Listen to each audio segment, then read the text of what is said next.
Hello friends, 3 days before நான் ஒரு video ஒன்று ஷேர் பண்ணியிருந்தேன் எல்லாருக்கும். ஃபினான்ஷியல் பிளானிங்கை வந்து ஈஸியாக எப்படி பண்ணலான்ட்டு. ஸோ அதை பார்த்துட்டு நிறைய பேர் வந்து ஒரு சில டவுட்லாம் கேட்டிருந்தாங்க.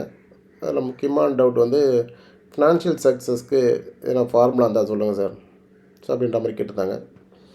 ஸோ அதுக்காக தான் அந்த வீடியோ அவங்களுக்கு ஷேர் பண்ணலான்ட்டு, ப்ளஸ் மற்றவங்களுக்கு வந்து யூஸ்ஃபுல்லாக இருக்குன்றதுக்காக இந்த வீடியோ மேக் பண்ணியிருக்கேன். யூஸ் பண்ணிக்கங்க ப்ளீஸ். ஸோ ஃபினான்ஷியல் சக்ஸஸ்க்கு கிளாரிட்டி தான் வந்து முக்கியமான ஒரு formula.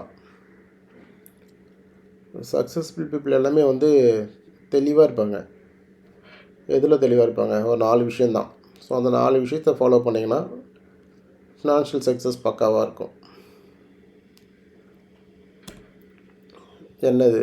What purpose? Financial goals. இதெல்லாம் உங்களோட ஃபினான்ஷியல் கோல்ஸ். சைல்டோட எஜுகேஷன், ரிட்டையர்மெண்ட்டு, அவங்களோட மேரேஜ், இதெல்லாம் தானே உங்களோட முக்கியமான ஃபினான்ஷியல் கோல்ஸ். காட்டுங்களா? வென் வில் நீடு, எப்போ தேவைப்படும்? How much money needed? Which investment will give to that lifes? எந்த இன்வெஸ்ட்மெண்ட் வந்து உங்களுக்கு கொடுக்கும்? ஃபஸ்ட்டு பர்பஸ் சைல்டுஹுட் எஜுகேஷனு, அதான் உங்களோட கோலு. எப்போ தேவைப்படும்? ஒரு வயசு குழந்த, அப்போ இன்னும் வந்து 16 வருஷம் இருக்குது. 17th இயரில் அவர் ஹையர் ஸ்டடீஸ் போகிறதுக்கு. அப்போ சைல்டுஹுட் எஜுகேஷன் தான் பர்பஸ்ஸு. 16 வருஷம் வந்து டைம் லைனு. எப்போ தேவைப்படும், எவ்வளோ தேவைப்படும்ன்றது தான் வந்து தேர்ட் பாயிண்ட்டு. எந்த இன்வெஸ்ட்மெண்ட் கொடுக்கும், இதுதான் ரொம்ப முக்கியமானது. ஃபஸ்ட்டு 2 பாயிண்டில் பிரச்சனையே இருக்காது. தேர்ட், ஃபோர்த்தில் தான் வந்து நம்ம ஆட்கள் வந்து தெளிவு இல்லாமல் இருப்பாங்க. ஸோ அங்கே வந்து கிளாரிட்டி இருந்தால் போதும். இன்றைக்கி 10 லட்சம் ஆகுதுன்னா 16 வருஷம் கழிச்சும் அதே 10 லட்சம் ஆகாது. ஸோ அந்த தெளிவு வேணும் இல்லைங்களா? ஸோ அப்போ எவ்வளோ இருக்கும்? நம்ம அப்போ வந்து ஒரு 10 to 14% இன்ஃப்ளேஷனை போட்டு அதுக்கேற்ற மாதிரி எவ்வளோ இன்வெஸ்ட் பண்ணணும், அதெல்லாம் ஒர்க் அவுட் பண்ணிவிட்டு பண்ணணும். ஸோ அதுதான் வந்து ஃபினான்ஷியல் பிளானிங் வந்து பண்ணக்குள்ளே ஏதோ ஒரு அட்வைசரை, ஃபினான்ஷியல் பிளானர் வச்சுட்டு எங்களை மாதிரி ஆட்களை வச்சுட்டு பண்ணிங்கன்னா உங்களுக்கு இந்த சிரமம்லாம் இல்லாமல் இருக்கும். விச் இன்வெஸ்ட்மெண்ட் கிவ், அதில் தெளிவு இருக்கணும். இப்போ நான் ஒரு மியூச்சுவல் ஃபண்டில் போடுறேன். இப்போ நான் மியூச்சுவல் ஃபண்ட் டிஸ்ட்ரிபியூட்னு வச்சுங்களேன். என்னோடய கிளைண்ட்லாம் கேட்கக்குள்ள நான் சொல்லிவிடுவேன், இந்த மாதிரி ரிஸ்க்லாம் இருக்கும், மார்க்கெட் எப்போ வந்து கீழே போகும்னு சொல்ல முடியாது, அதுக்கு வெயிட் பண்ண முடிஞ்சால் ஓகே. குழந்தைங்க இப்போ 2 வருஷம் வெயிட் பண்ணி படிக்கணும்னா அந்த மாதிரிலாம் பிரச்சனை வரதுக்குலாம் வாய்ப்பு இருக்குது. 2 வருஷம் கீழே போச்சுன்னா 2 வருஷம் வெயிட் பண்ணி படிக்கணும்னா ஓகேவானா படிக்க வைங்க. இல்லைன்னா சேஃப்டியாக இருக்கிற இடத்துல இன்வெஸ்ட் பண்ணுங்கள். நம்ம போட்ட அந்த கேபிட்டல் அமௌண்ட்டு கண்டிப்பாக சேஃப்டியாக இருக்கணும். ஸோ அந்த மாதிரி இடத்துல இன்வெஸ்ட் பண்ணுங்கன்னு சொல்லுவேன். ஒரு சிலருக்கு வேறு வழி இல்லை, மியூச்சுவல் ஃபண்டில் பண்ணுற மாதிரிலாம் சுச்சுவேஷன் இருக்கும். ஸோ ஒவ்வொருத்தரை பொறுத்து அது. அதெல்லாம் நம்ம பர்சன் டு பர்சன் மீட் பண்ணக்குள்ள தான் வந்து 1-to-1 மீட்டிங்கில் அதை நம்ம டிஸ்கஸ் பண்ணிட்டு பண்ண முடியும். சரிங்களா? ஸோ ஃபினான்ஷியல் பிளானிங் பிரமிடு இது பார்த்திங்கன்னா சக்ஸஸ்ஃபுல் பீப்புள் எல்லாமே இதை வந்து ஃபாலோ பண்ணுவாங்க. சக்ஸஸ்ஃபுல் பீப்புளெலாம் பார்த்திங்கன்னா அவங்களோட கோல்ஸ் எழுதி வைப்பாங்க. அதை இம்ப்ளிமெண்ட் பண்ணுறதுக்கு என்னென்ன ஆக்ஷன்லாம் இருக்கணுன்றதையும் அதுலேயும் தெளிவாக இருப்பாங்க. ஸோ இதெல்லாம் ஃபாலோ பண்ணுவால் தான் அவங்க சக்ஸஸ்ஃபுல்லாக இருக்காங்க. ஃபினான்ஷியல் பிளானிங் பிரமிடு தான் அது. ஃபினான்ஷியல் பிளானிங் பிரமிடு இது வந்து நியூயார்க் ஸ்டாக் எக்ஸ்சேஞ்ச், இப்போ மும்பை பங்கு சந்தை இருக்கு இல்லைங்களா, பாம்பே ஸ்டாக் எக்ஸ்சேஞ்ச் மாதிரி வந்து நியூயார்க்கில் இருக்கிற ஸ்டாக் எக்ஸ்சேஞ்ச் வந்து இதை அவங்களோட மக்களுக்கு சொல்லியிருந்தாங்க. இதுதான் பெரும்பாலும் நிறைய பேர் யூஸ் பண்ணுறாங்க, பயன்படுத்திக்கிறாங்க. அது என்னென்னா, அங்கே சேலரி வாங்கின உடனே செலவுலாம் போக ஸ்டாக் மார்க்கெட்டில் மட்டும் தான் இன்வெஸ்ட் பண்ணுவாங்க. ஸோ அது பெரிய பிரச்சனைகளை உண்டாக்கிச்சு. ஸோ அவங்களுக்கு வந்து அப்போது தெளிவு இல்லாமல், புரிதல் இல்லாமல் இருக்காங்கிறதுக்காக இந்த மாதிரி ஒன்று ரெடி பண்ணி கொடுத்தாங்க.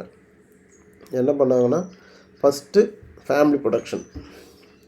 நீங்கள் என்ன ஏர்ன் பண்ணுறீங்க, எதெல்லாம் உங்களுக்கு சொந்தமாக இருக்குது, உங்கள் ஹெல்த்து, இதுக்கெல்லாம் வந்து பாதுகாப்பு கொடுங்க. அதுதான் ஃபேமிலி ப்ரொடக்ஷன். ஏர்ன் பண்ணுறீங்க, அந்த ஏர்னிங்ஸ் எப்படி பாதுகாப்பீங்க? நீங்கள் இறந்து போனாலும் உங்கள் குடும்பத்துக்கு வருமானம் வரணும். இப்போ வந்து உதாரணத்துக்கு ஒருத்தர் 1 லட்ச ரூபா சம்பாதிக்கிறான்னு வச்சுங்களேன். அந்த 1,00,000 ரூபா வந்து வருஷத்துக்கு 12 லட்சம் இல்லைங்களா? அந்த 12 லட்சம் அவர் இல்லைன்னா யார் கொடுப்பாங்க? ஸோ அப்போ அந்த 12 லட்சத்துக்கு எவ்வளோ டேர்ம் இன்சூரன்ஸ் எடுக்கணும்? ஸோ இது மாதிரி வந்து ஒர்க் அவுட் பண்ணிவிட்டு அவருக்கு போதுமான அளவுக்கு ஒரு இன்சூரன்ஸ் கவர் வச்சுக்கணும். அதுதான் வந்து இன்கம்மை பாதுகாக்கிறது. உங்களுக்கு எது சொந்தமாக இருக்குது? ஒரு புதுசாக ஒரு கார் வாங்கியிருக்கீங்க, ஒரு லேப்டாப் வாங்குறீங்க. காருக்கு வந்து கம்பல்சரி இன்சூரன்ஸ் போட்டு தான் ஆகணும். ஒரு 2 லட்ச ரூபாய் லேப்டாப் இருக்குது, 1,50,000 லட்ச ரூபாய் ஐஃபோன் வச்சுருக்கீங்க, ஒரு 50,000 ஒரு 60,000 ஐஃபோன் ஆப்பிள் வாட்ச் வச்சுருக்கீங்கன்னா இதெல்லாம் உங்களுக்கு சொந்தமானது தானே. ஸோ இதுக்கெலாம் பாதுகாத்து வச்சுக்கிறது ரொம்ப நல்லது. இப்போ என்னோடய டிஸ்பிளே வந்து லைட்டாக டேமேஜ் ஆகிடுச்சு, எடுத்துன்னு போய் கொடுத்தா 48,000 ஆகிட்டான். ஸோ நான் இன்சூரன்ஸே போடல, ஆனால் இன்சூரன்ஸ் ஃபீல்டில் தான் இருக்கிறேன். என்ன பண்ணுறது? ஊருக்கெலாம் உபதேசம் பண்ணுறோம், நம்ம பண்ணாமல் விட்டோம். இப்போ தான் வந்து அந்த புத்தி வந்துச்சு, இப்போ போட்டு வச்சுருக்கேன் நான். ஸோ அந்த மாதிரி பாதுகாப்பு இல்லாமல் இருந்தால் இந்த மாதிரி தான் லாஸ் ஆகும். அதுக்கப்புறம் எமர்ஜென்சி ஃபண்டு ரஃப்லி வந்து ஒரு 3 to 6 மந்த்து என்ன எக்ஸ்பென்ஸ் ஆகுமோ அதுக்கான அமௌண்ட்டை வந்து நம்ம வச்சுக்கிறது. அதுக்கப்புறம் capital safety fund. Third, childhood education, marriage, retirement. இதெல்லாம் வந்து நான் போட்ட கேபிட்டல் பாதுகாப்பாக இருக்கணும். ப்ளஸ் நான் கேட்குற நேரத்தில் எனக்கு வேணுன்ற டைமில் நான் கேட்ட பணம் கிடைக்கணும். ஸோ அந்த மாதிரி இன்வெஸ்ட்மெண்ட் எங்கெல்லாம் இருக்குது? உதாரணத்துக்கு இந்த போஸ்டல் சேவிங்ஸு, ஆர்டி, பேங்க்கில் வந்து நம்ம ஆர்டி பண்ணுவோம். ப்ளஸ் சிங்கிளாக மொத்தமாக போனோன்னா எஃப்டி போட்டு வைப்போம். இந்த மாதிரி பண்ணுவோம். So plus endowment policy, life insurance. இப்போ எல்ஐசியில் வந்து என்டோமெண்ட் பாலிசிலாம் இருக்கு இல்லைங்களா? ஸோ இதெல்லாம் அந்த கேட்டகரியில் தான் வரும். ஆர்டி ப்ளஸ் போஸ்டல் சேவிங்ஸ் என்ன இன்ட்ரெஸ்ட் ரேட் கொடுக்குதோ அதே இன்ட்ரெஸ்ட் இங்கே இருக்கும். ப்ளஸ் நம்மளுக்கு அட்வான்டேஜ் என்னென்னு பார்த்தீங்கன்னா ரிஸ்க் அவரோட இருக்கும். அது வந்து நம்மளுக்கு ஒரு அட்வான்டேஜாக இருக்கும். ப்ளஸ் டேக்ஸ் ஃப்ரீயாக இருக்கும். முக்கியமாக இப்போ மற்ற சேவிங்ஸ்லேருந்து வந்துச்சுன்னா அது டேக்ஸ் கட்டி தான் ஆகணும். இங்கே வந்து டேக்ஸ் கட்டாமல் நம்ம அதை அவாய்ட் பண்ணலாம். அதுக்கப்புறம் தான் உங்களோட capital growth fund, mutual fund, share market, அந்த மாதிரி இன்வெஸ்ட் பண்ணுறது. அதுவும் கண்டிப்பாக கட்டாயமாக பண்ணணும். இதெல்லாம் பண்ணதுக்கப்புறம் அங்கே போங்க. அது ஃபினான்ஷியல் சக்ஸஸ்க்கு முக்கியமான ஒரு பில்லராக தான். கீழே நம்ம பார்த்தது எல்லாமே ஃபினான்ஷியல் செக்யூரிட்டி. பாதுகாப்பு இல்லாமல் சக்ஸஸ் வந்து என்ன பண்ண முடியும்? அது யாருக்கும் யூஸ் இல்லாமல் போயிடும். சரிங்களா? ஸோ இதை ஃபாலோ பண்ணுங்கள். சரி ஃப்ரெண்ட், இதான் வந்து ஃபினான்ஷியல் பிளானிங்க்கு சக்ஸஸ் ஆகிறதுக்கான ஃபார்முலா. ஓகேங்களா? சரி, வேறு ஏதாச்சும் டவுட்னா இதில் இருக்க நம்பர் இருக்குது, வாட்ஸ்அப்பில் கூப்பிடுங்க. கால் பண்ணுறதாலும் பண்ணுங்கள்.